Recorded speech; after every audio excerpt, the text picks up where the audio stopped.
the children here under our wing are in a terminal experiment. And that's what her abuser said, right? They are to be set up to be used for sex trafficking. And he was talking about putting children under radio hypnosis and loading them onto buses and trafficking them in the break.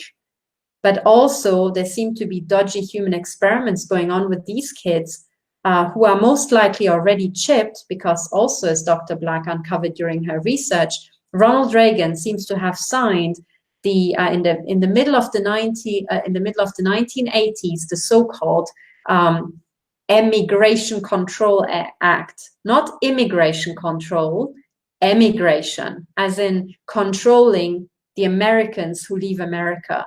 And a secret part of this Immigration Control Act apparently also legalized the chipping of all Americans at birth.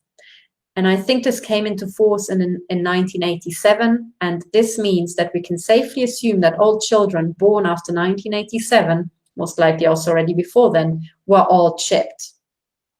Now, if they're all chipped, and this might include brain chipping, then suddenly, you know, the Air Force putting them into what looks like a terminal experiment and generating a little graveyard from the children under its wing has a totally different meaning, right?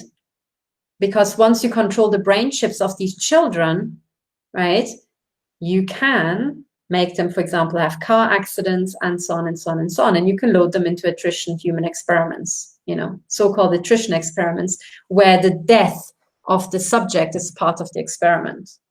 Okay, so this is serious